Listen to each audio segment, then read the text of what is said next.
Okay, how are you? This is the update of the progress of the FS2020 cockpit.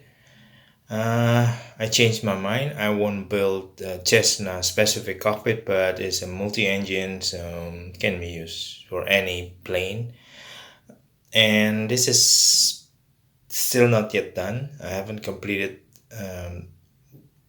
connected it into my computer, but I've completed the test of the panels and everything in the other computers. So I've tested all the switches working, the trim, the yoke, everything is working. And I'm going to set up like this possibly. So this is something that I'm still trying to figure out which and how the best setup will be. But yeah, this is the possible setup as seen. So starting from my old 3D Extreme Pro, I'm ordering Airbus version of Trustmaster. So we will replace this, but until then, end of October, it will be shipped probably around another month, so probably November.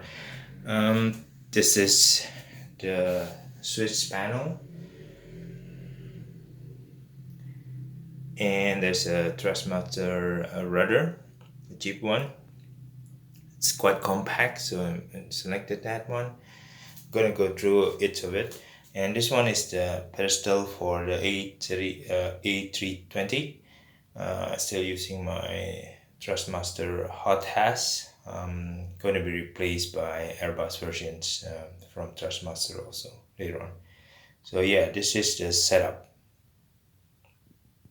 Another one is actually the TV. This is monitors. This is the monitor for the instruments. I can use for G1000 Garmin's or other things, or even A320 panels, front panels. We'll see about that. It was attached into the top of the yoke. I can adjust it, the height, the tilt. Yeah, so it will be quite interesting. And the 4K will be over there. I can slide it from my desktop area into here for playing. And there will be some standby keyboard that I can use. I will use my trackball, put it over there to control the systems. Okay, so I'm gonna open the panels and show you what is inside. So I open the top panel cover for yoke. So this is the inside of the yoke, nothing much.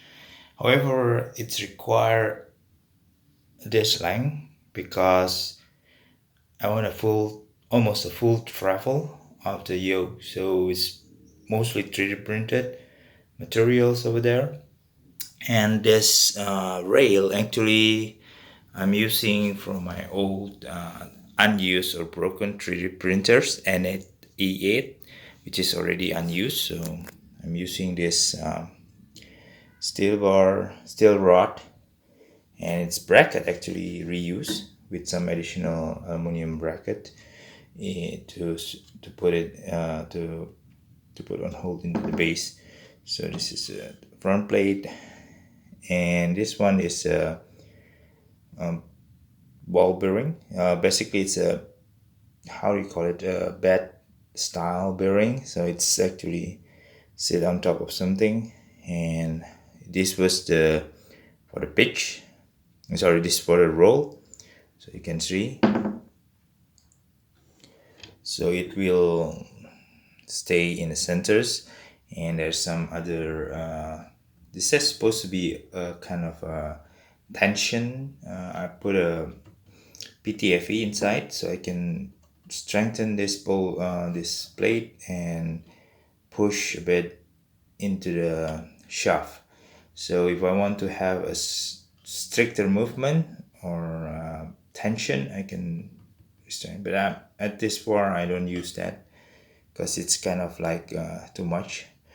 And if you can see, I'm using a bungee cord, and this is a 3D printed materials actually locked into the shaft, and Actually, I drill the shaft in the centers over here actually, so it will strengthen it won't slip. So it's actually turning the shaft around to the roll. So it's almost like you can do like 200 degree, I guess.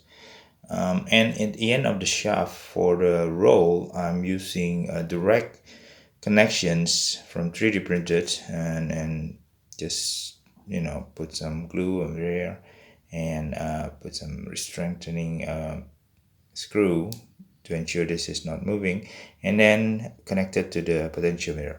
This potentiometer is directly connected to Arduino Leo. I'm using Leonardo, and put a MMJoy2 software inside firmware. So this is for the roll. So it's pretty okay.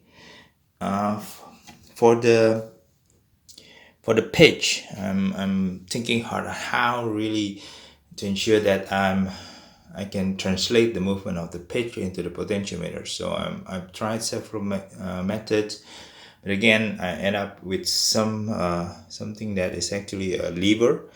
So this one is a lever connected into a potentiometer over here. This is a slider potentiometer rather than a rotating potentiometer. So and then this plate, which move back and forth, is actually connected to a bungee cord in two ways. So here and here. So if you can see the lever mechanisms, actually, if I push the lever will move the slider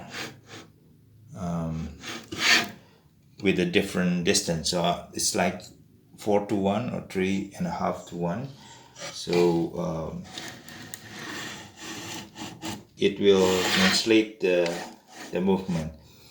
And if you can see, the bungee cord held up quite okay, except for the pitch. It's a bit has to use probably 2 or double bungee cord, but again it's I can center it myself during flight, so it's okay. So and this MMJoy firmware connected to this flexible wire over here, and inside this to connect to the push button switch over here.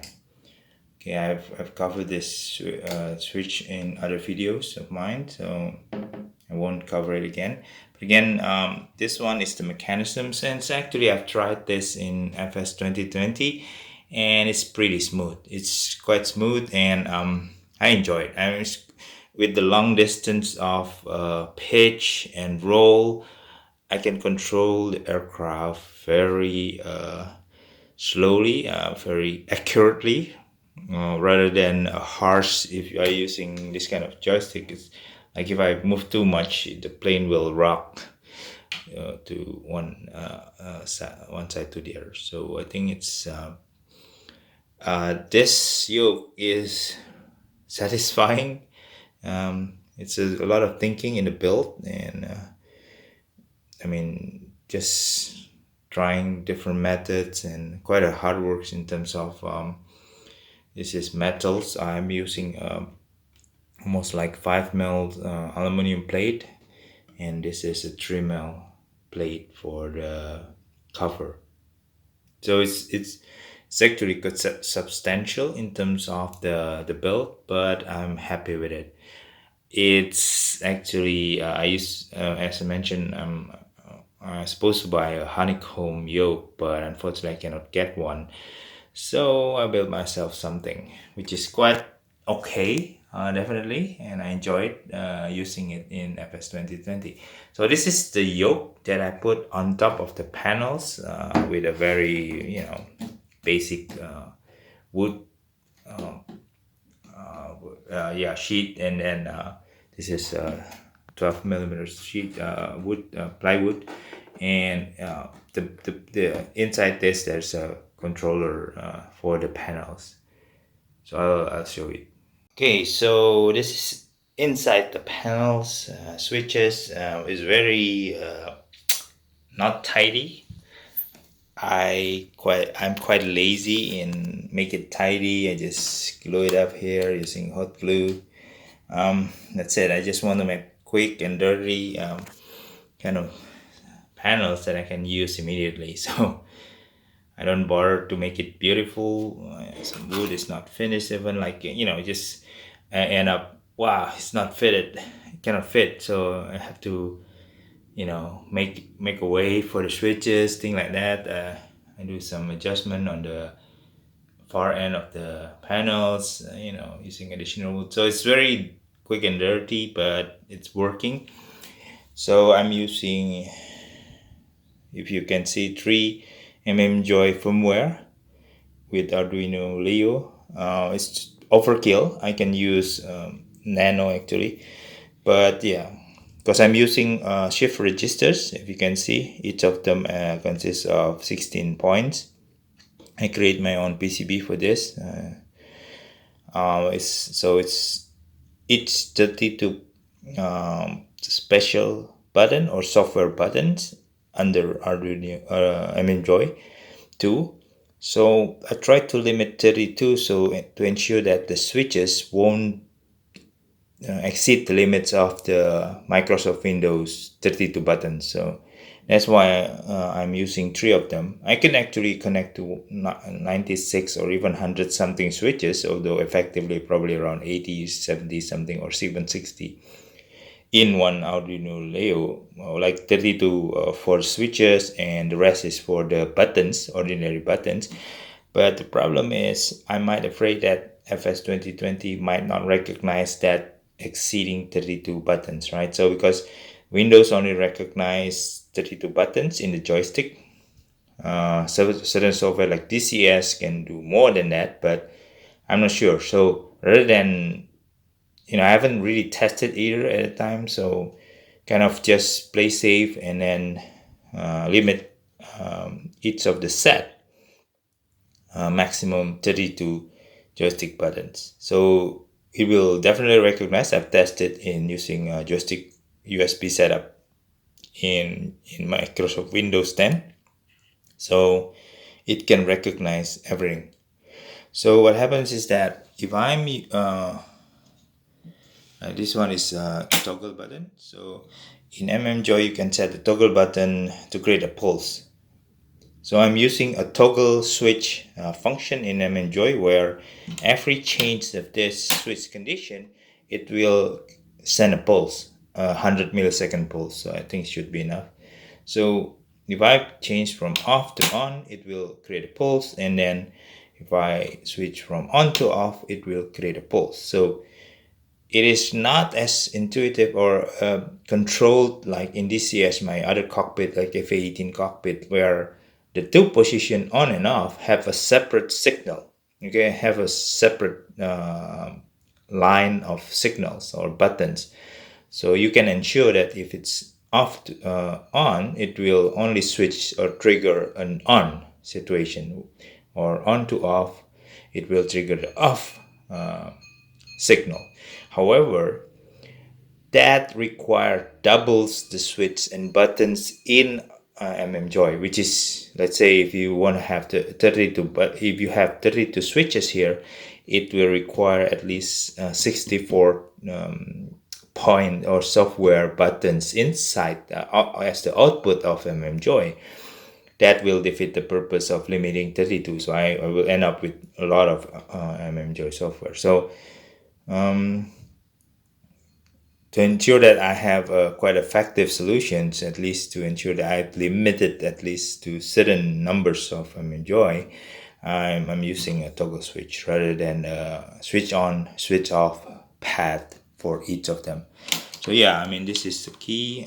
This is the magneto switch, and it's connect. So everything is tested here, including the analog slider here for the throttle systems, and everything has been tested. I'm using a cheap powered hub, USB 2.0 hub that will connect into the computer. So I'm using a power one to ensure that these things require a certain amount of current. If you don't power it, Even if you use USB 3, sometimes it's not enough. So I'm using a powered USB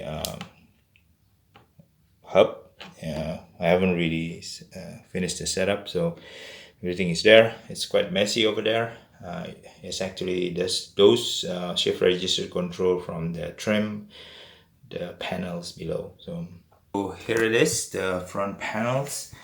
I think I've shown you before. I don't need to show this one. This one is not connected. I ran up a line. These two also not connected because I'm running out of data points or software points. But everything has been connected, including this push button and this push pull. So with this encoder with push pull switches, I can, let's say this one is actually for 10 or hundreds, and this one for 10 selectors. So I can use rather than it's in specific aircraft or garments, something like that, you can use a smaller one and bigger knobs, but that's very expensive ops encoders. So kind of this is a cheaper model, so I can use for the smaller numbers, and this is for the bigger numbers. So I can use I get two encoders in one switch using a selector switch. And this one, this flap is connected two ways. I haven't covered this one. So this one is a manual switch, rotary switch, but on the other side is actually a potentiometer. So if I move, this position is 0 in analog, but also position 1 in the rotary switch. So the rotary switch also create a click. If you use the potentiometers, you won't feel a click, right? So this one has a click on each of the position of the degree of the flap. So rather than me creating another rather kind of a clutch mechanism, so this one is quite functional. The mixtures, this is the parking brake using the headlamp of the car switch, the old style. So this is a two position only, on off, and this one is on off switch for the gear. 0 will never happen in this case because the switch is always contacted from one edge. So but if I put in the centers, it will be 1 and 1, so it will create 0 in the output. So in these positions, the output of the NAND gate will be the center point output, right? 0, which is detecting all the other positions. So with detecting here 1 0, it will always 1, but the 0 from here is given into the port of the Joy. This one is also 0 1. The 0 here is actually detected by the Joy or the shift registers by Joy as 0 here, and this is 1, and the center is always 1 because 0 1 is always 1.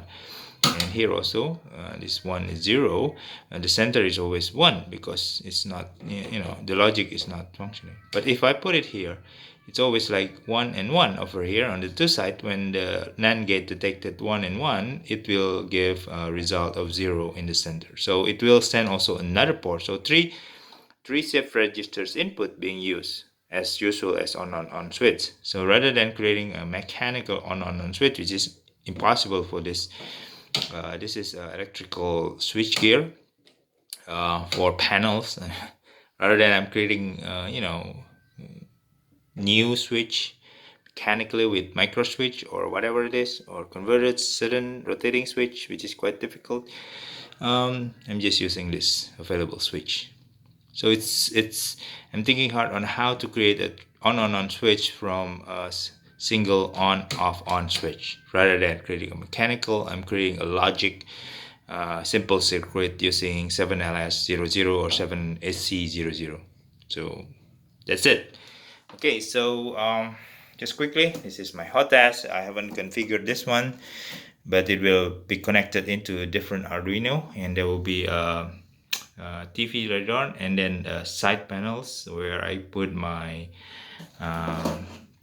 this one, a landing gear switch for A320, and in that side panel also there will be a brake selector switch, low, medium, and maximums.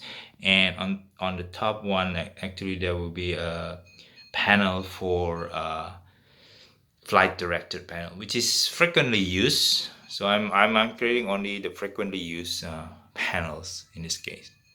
Okay, so that's my before usage kind of review on the panels. So hopefully it's useful, give you some ideas. This one has been set up. This one is imitating for Garmin G1000 switches, rather than creating overlay panels switches on top of the monitors, and just put it there, and all those manual switches for lighting, heaters, de-icing panels, and power, brake. So this one is fully functional to play the whole things. Okay, so see you around.